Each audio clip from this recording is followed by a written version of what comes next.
السلام علیکم. جوړ په خیر. سوله که ټاکنیز کمپاین، غني او مخالفین یې څه غواړي؟ لویه جرګه به څه پرېکړه کوي؟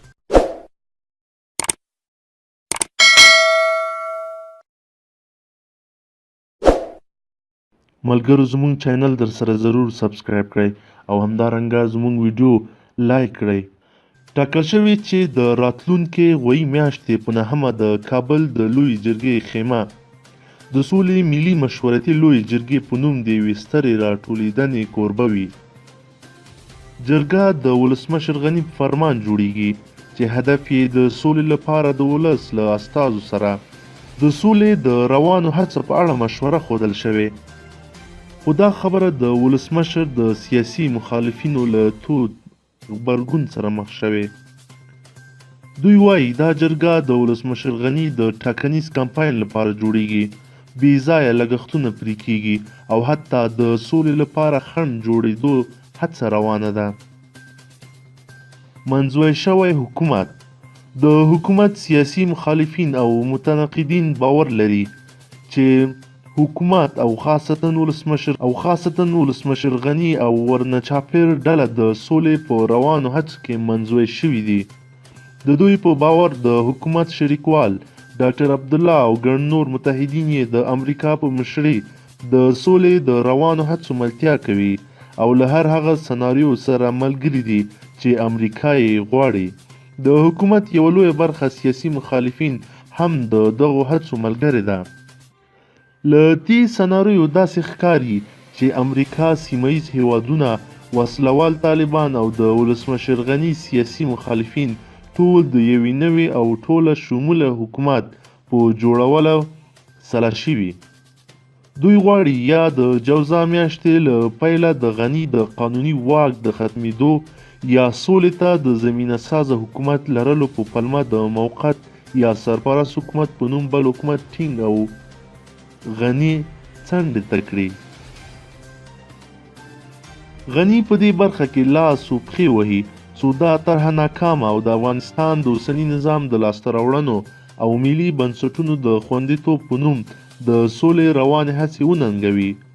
له ښاغلي غني سره په دې هڅه کې رضوان نصر یوه لویه برخه ملګرې ده. په سیاسي مشرانو کې غني محدود ملاتړی لري. مخکینی جهادي مشر استاد سیاف، د هغه د ګوند غړي او د مشرانو جرګې رئیس مسلم یار او په شمار نور مشهور کسان د غني په څنګ کې لیدل کیږي. د غني یوه لویه برخه مخالفین او حتی ډاکټر عبدالله لیواله دی چې مشروط حکومت جوړ او د ده په وینا تلپاتې سولې ته زمینه مساعده شي. د حکومت منتقدین باور لري چې غني د سولې لویه جرګه هم په دې خاطر غوښتې څو د خپل دریځ د پیاوړتیا لپاره ترې ابزاري استفاده وکړي. ولې مشورتي جرګه؟ د افغانستان په تاریخ کې لویه جرګه تر ټولو لوړه او با اعتباره مرجع ده. افغانان تل تر ټولو سخت او نه حلیدونکو مسلو واک دغې جرګې ته ورکړی او خپل استازي پکې پرېکړو ته کېنولي. حامد کرزی لومړنی افغان واکمن و چې له دغې جرګې سره یې د مشورتي ټکي هم وتړه څو د دې د خوښې خلاف کېدونکې پرېکړه بیرته د مشورې په نوم رد کړي. هغه د حکومت په وروستیو کې له امریکا سره د امنیتي تړون په تړاو دا جرګه وغوښته چې نوم یې د مشورتي لویې جرګه ورکړه.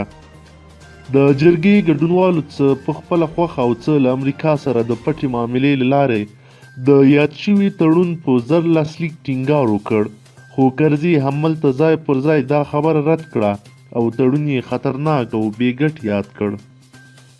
د غني د دغې راغوښتې جرګې په اړه هم باور دا دی چې د مشورتي ټکي یې له دې ویرې ورسره ملګري کړي چې ممکن د جرګې پرېکړه د غني د خوښې خلاف وي او غني ورنه د ځان خلاصولو لپاره لاره ولري.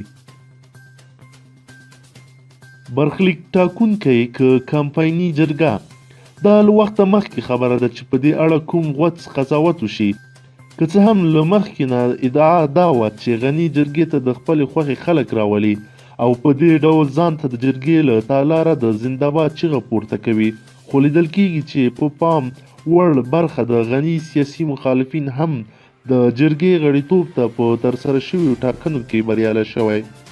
دا به وروسته معلومیږي چې غني په دغه 2.5 کسیزه جرګه کې خپل څومره پلویان ځای کړي، سیاسي مخالفینو یې څومره ځای موندلی او د ولس به پرې استازي په کومه کچه دي.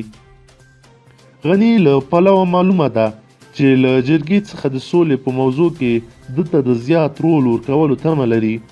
د سیاسي مخالفینو دریځ یې هم معلوم دی چې غواړي له هرې لارې غني وځپي او ځان ته د مخته تلو زمینه مساعده کړي، څه چې د ملت لپاره اړین او ګټور دي. په جرګه کې د دوی د واقعي استازو موجودیت دی چې خدای دې وکړي تله یې درنه وي. له دغه استازو تمه کېږي چې سره یو شي د حکومت او اپوزیسیون یوه تر اغېز لاندې هم رانشي او د غني او مخالفینو د دریځ بدرګه کولو پر ځای یې د ملت غږ بدرګه کړي. البته دا کار ډیر ممکن هم نه ښکاري ځکه جرګه د حکومت د استازو لخوا مدیریت کیږي او د ولس استازي به په تش لاس او نشتو امکاناتو په سختي سره منسجم او متحد شي. په هر حال ملت ته د خدای خیر پیښوي، هم د سوله راشي او هم د افغانستان د نظام او بنسټونو لاسته راوړنې خوندي شي.